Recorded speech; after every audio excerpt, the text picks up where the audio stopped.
physiology, and I took courses, 500 hours of biomedicine, so I could actually tell them dehydration. So. Okay, other questions? I have a question for the PT Association. Are the PT schools doing any training on dry needling? There are, I don't know how many exactly, I know there's at least 4 that are doing that. We're not doing that at Des Moines University, but I know there are schools that are teaching dry needling in their entry-level curriculum. In the entry level? In Iowa? Not in Iowa. No, Not that Iowa. I'm aware of in Iowa. I can't speak for the other, I know we do not teach There at Des was Moines one, University. we did have one article from Briarcliff, and that was in the Oh. public supplement, they are teaching that. They don't have a class starting yet Oh, They okay. don't have So- it. Not yet. There is, not yet. They're yeah. putting Oh, it, okay, yeah. well, I just know we have a letter. Do you know about how many PTs in the state of Iowa are doing dry needling? Yeah, that's hard. So in the PT Association itself, we know for a fact of 35.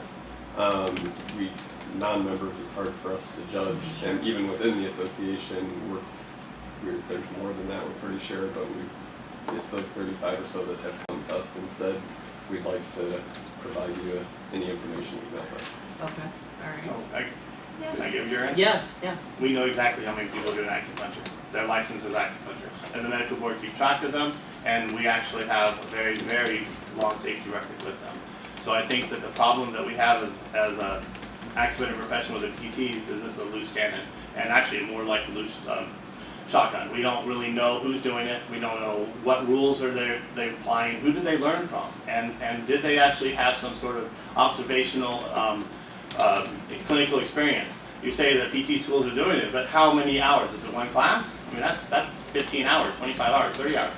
That's not a way that you actually learn this very delicate process that's very potentially dangerous. And again, it's very important that we actually look at the totality of the use of acupuncture needles. They are taking advantage of the fact that it is an acupuncture needle in their marketing and in their use. So it's not like they get to just say, oh, I'm only a PT doing this.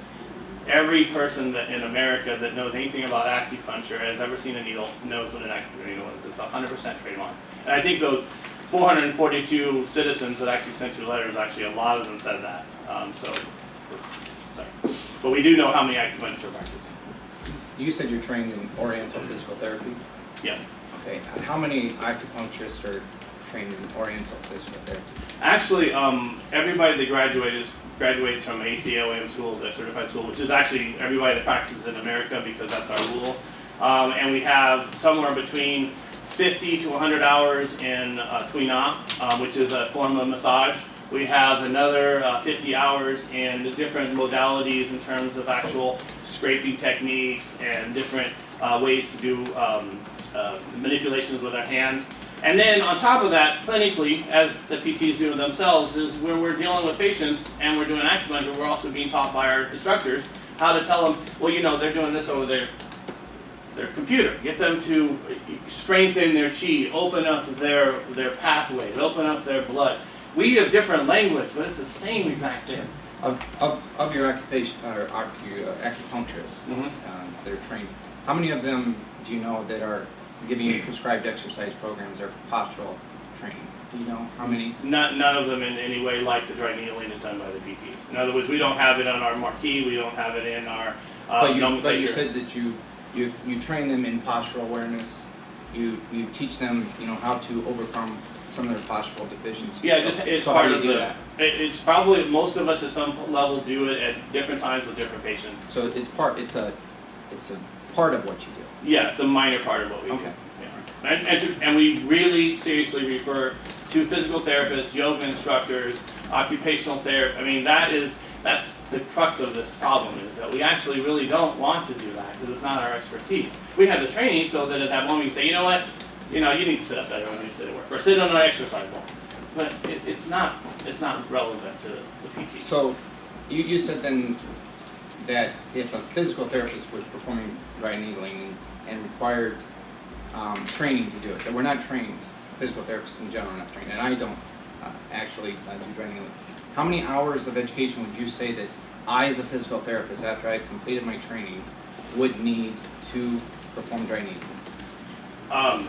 The World Health Organization says that to safely perform acupuncture, which is what dry needling is, they need to have, if they're a physician, 500 hours of training, and they need to have 1,500 hours of training if they're non-physician. Now, of that 1,500 hours, 500 has to be clinically supervised training. So there are a lot of different ways you can do acupuncture, but I know for a fact that there are schools in the United States that are very focused on the musculoskeletal. The Northwestern school up in the Twin Cities is a chiropractic acupuncture school. So I guarantee you that we actually take about 900 hours of clinical. So we probably spend at least 500 up at that school learning similar musculoskeletal acupuncture as what would be considered a version of dry needling. So would you say then that if a physical therapist received the additional training that they required, that would that allow them to be able to do dry needling? If they could get 1,500 hours of training Or and additional training. or 500 hours of supervised acupuncture clinical training, yeah, but they're not going to find that. Did you say that the WHO recommends 1,500 hours for non-physicians? Yes. And your training was 900 hours? No. Our training, that was just our clinical. They actually say that there needs to be at least 500 clinical hours, observed clinical hours of 500. As an acupuncturist, we always have more than that. So our schools are somewhere between 900 and 1,000 clinical hours. In addition to that, then we have all of our theory. So that extra 1,000 hours that a non-physician acupuncturist would need would be in the theory. And we would go back and have a really good theoretical argument about whether or not dry needling is doing acupuncture, and if it is, then they need to know. Because, good example, you work on this area, you give them a migraine headache. Why? You know why you give them a migraine headache?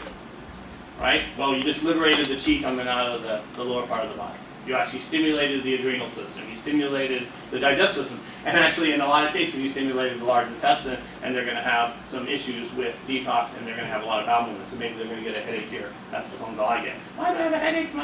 I'm pooping all the time. That is part of putting a needle in a body, okay? And you can say it's musculoskeletal, we will say it's musculoskeletal in addition, but in addition to that, every single needle that goes into the body works on the energy flow of the body, it works on the nervous system of the body, and it works on the endocrine system of the body, and that is Western medicine that says that.